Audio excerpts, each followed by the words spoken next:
할렐루야! 오늘도 우리에게 새 날을 주신 하나님을 찬양합니다. 저는 인천 온누리교회를 섬기는 김승수 목사입니다. 우리가 인생을 살아가다 보면 때때로 내가 감당할 수 없는 대적을 만날 때가 있습니다. 하지만 그럴지라도 낭망하지 않게 되기를 주님의 이름으로 축복합니다. 왜냐하면 우리와 함께 하시는 하나님께서는 내가 만난 대적과 비교할 수 없이 크고 높으신 분이시기 때문입니다. 사랑하는 성도 여러분, 오늘 우리가 이렇게 크고 놀라우신 주님과 함께 동행하며 승리하게 되시기를 주님의 이름으로 축복합니다. 오늘 하나님께서 주시는 말씀은 열왕기하 18장 13절에서 25절까지의 말씀입니다. 이제 하나님의 말씀 앞으로 나아가겠습니다. 열왕기하 18장 13절에서 25절 말씀입니다. 히스기야 왕 제14년에 아수르의 왕 사네립이 올라와서 유다 모든 견고한 성읍들을 쳐서 점령하매 유다의 왕 히스기야가 라기스로 사람을 보내어 아수르 왕에게 이르되 내가 범죄하였나이다. 나를 떠나 돌아가소서. 왕이 내게 지우시는 것을 내가 당하리이다 하였더니 아수르 왕이 곧 은 300달란트와 금 30달란트를 정하여 유다 왕 히스기야에게 내게 한지라. 히스기야가 이에 여호와의 성전과 왕궁 곳간에 있는 은을 다 주었고 또 그때에 유다 왕 히스기야가 여호와의 성전문의 금과 자기가 모든 기둥에 입힌 금을 벗겨 모두 아수르 왕에게 주었더라. 아수르 왕이 다르단과 랍사리스와 랍사게로 하여금 대군을 거느리고 라기스에서부터 예루살렘으로 가서 히스기야 왕을 치게 하매 그들이 예루살렘으로 올라가니라. 그들이 올라가서 윗못 수도 곁 곧 세탁자의 밭에 있는 큰 길에 이르러 서니라. 그들이 왕을 부르매 hil기야의 아들로서 왕궁의 책임자인 엘리야김과 서기관 셈나와 아삽의 아들 사관 요아가 그에게 나가니 랍사게가 그들에게 이르되 너희는 히스기야에게 말하라. 대왕 아수르 왕의 말씀이 네가 의뢰하는 이 의뢰가 무엇이냐? 내가 싸울 만한 계교와 용력이 있다고 한다마는 이는 입에 붙은 말뿐이라. 네가 이제 누구를 의뢰하고 나를 반역하였느냐? 이제 네가 너를 위하여 저 상한 갈대 지팡이 애굽을 의뢰하도다. 사람이 그것을 의지하면 그의 손에 찔려 들어갈지라. 애굽의 왕 바로는 그에게 의뢰하는 모든 자에게 이와 같으니라.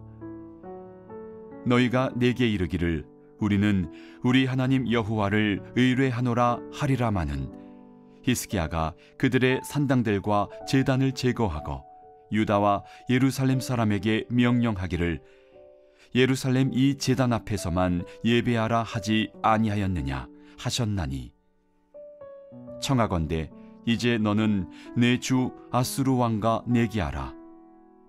네가 만일 말을 탈 사람을 낼 수 있다면 나는 네게 말 2,000마리를 주리라. 네가 어찌 내 주의 신하 중 지극히 작은 지휘관 한 사람인들 물리치며 애굽을 의뢰하고 그 병거와 기병을 얻을 듯하냐? 내가 어찌 여호와의 뜻이 아니고야 이제 이곳을 멸하러 올라왔겠느냐? 여호와께서 전에 내게 이르시기를 이 땅으로 올라와서 쳐서 멸하라 하셨느니라 하는지라. 오늘 말씀은 히스기야 왕 때에 남유다가 깊은 위기를 만나는 데서 시작됩니다. 히스기야 왕 14년에 아수르 왕 사네립이 침략하여 유다의 모든 견고한 성읍들을 다 점령하게 된 것입니다. 이러한 위기에서 히스기야는 이렇게 반응합니다. 14절 말씀입니다. 유다의 왕 히스기야가 라기스로 사람을 보내어 아수르 왕에게 이르되 내가 범죄하였나이다. 나를 떠나 돌아가소서. 왕이 내게 지우시는 것을 내가 당하리이다 하였더니 아수르 왕이 곧 은 300달란트와 금 30달란트를 정하여 유다 왕 히스기야에게 내게 한지라. 히스기야는 아수르 왕에게 항복합니다. 그리고 아수르 왕은 항복의 대가로 히스기야에게 은 300달란트와 금 30달란트를 내게 합니다. 1달란트가 약 34kg에 해당하는 양이었기 때문에 아수르 왕이 요구했던 것은 어마어마한 양이었습니다. 히스기야는 이것을 준비하기 위해서 성전과 왕궁 곳간의 은을 다 주었고 성전의 문과 기둥에 입혀진 모든 금을 다 벗겨서 아수르 왕에게 줄 수밖에 없는 치욕적인 상황을 맞이하게 됩니다. 여기서 우리가 한 가지 주목할 것은 이러한 전쟁의 과정에서 히스기야 왕이 하나님께 기도하지 않고 있다는 것입니다. 기도하지 않으면 우리는 눈에 보이는 현실만을 보게 되고 그 현실 앞에 무릎을 꿇을 수밖에 없습니다. 여호사밧 왕 때 대적들의 공격 가운데 하나님께서는 이렇게 말씀하셨었습니다. 역대하 20장 15절 하반절입니다. 너희는 이 큰 무리로 말미암아 두려워하거나 놀라지 말라. 이 전쟁은 너희에게 속한 것이 아니요 하나님께 속한 것이니라. 이러한 하나님의 음성을 듣고 여호사밧의 군대는 찬양대를 앞세워 찬양하며 적진을 향해 나아갑니다. 그때 하나님께서 친히 싸워주셔서 이들은 큰 승리를 경험하게 됩니다. 그러므로 이때 히스기야는 눈앞에 보이는 아수르가 아니라 하나님을 바라보았어야 했습니다. 먼저 하나님께 엎드려 기도하며 하나님의 도우심을 구했어야 했습니다. 그러나 그가 하나님께 기도하지 않고 현실만을 따라갈 때 그는 비참한 패배를 경험하게 된 것입니다. 사랑하는 성도 여러분, 오늘 우리가 아무리 감당할 수 없는 거대한 대적을 만났을지라도 그 가운데 낭망치 않게 되기를 주님의 이름으로 축복합니다. 오직 하나님만 바라보며 먼저 기도로 나아가십시오. 그때 우리의 대적보다 비교할 수 없이 크신 하나님께서 나의 생각을 뛰어넘는 새로운 역사를 이루어 주실 것입니다.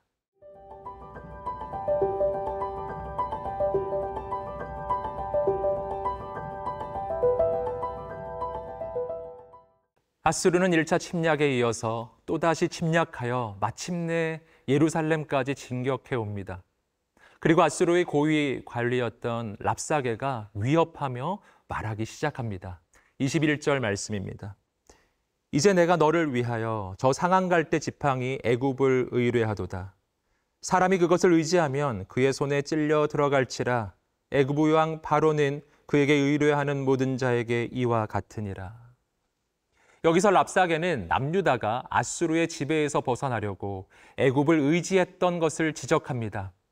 이것이 바로 아수르가 다시 침략해온 중요한 이유였습니다. 그에 대하여 랍사게는 애굽은 마치 상한 갈대 지팡이와 같아서 아무런 도움이 되지 않고 오히려 해만 될 것이라고 말합니다. 랍사게의 이러한 지적은 부분적으로는 맞는 말이었습니다.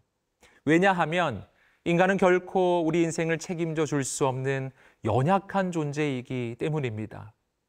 하지만 랍사게의 지적은 이런 관점에서 볼 때 잘못된 것이기도 했습니다.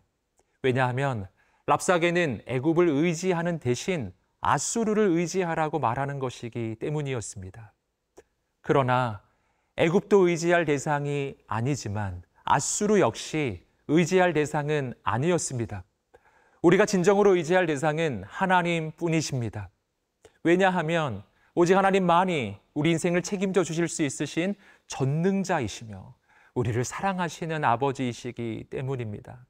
사랑하는 성도 여러분, 오늘 우리는 누구를 의지하고 있습니까? 우리가 사람이 아니라 오직 하나님만 의지하게 되시기를 주님의 이름으로 축복합니다. 그때 하나님께서 우리 인생을 영원히 책임져 주실 것입니다. 조금 내려오셔서 25절 말씀을 함께 읽겠습니다. 내가 어찌 여호와의 뜻이 아니고야 이제 이곳을 멸하러 올라왔겠느냐. 여호와께서 전에 내게 이르시기를 이 땅으로 올라와서 쳐서 멸하라 하셨느니라 하는지라. 여기서 랍사게는 자신이 남유다를 치러 온 것은 하나님의 뜻이라고 이야기합니다. 이 말도 부분적으로는 맞는 말이었습니다. 왜냐하면 아수르의 침략은 범죄한 남유다에 대한 하나님의 연단의 과정이었기 때문입니다. 그러나 본문에서 보듯이 이렇게 교만하게 스스로 자신을 높였기 때문에 결국 아수르도 하나님의 심판을 받게 됩니다. 사랑하는 여러분, 오늘 우리는 오직 하나님 앞에 겸손하게 자신을 낮추고 하나님만 섬기게 되시기를 주님의 이름으로 축복합니다. 그렇게 할 때 우리는 하나님께 귀하게 쓰임받는 인생이 될 것입니다.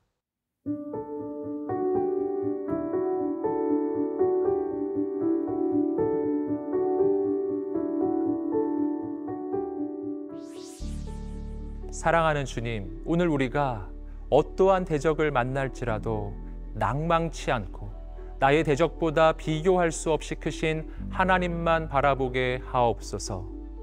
또한 도울 힘이 없는 인생을 의지하지 않게 하옵시고 오직 하나님만 의지하게 하옵소서.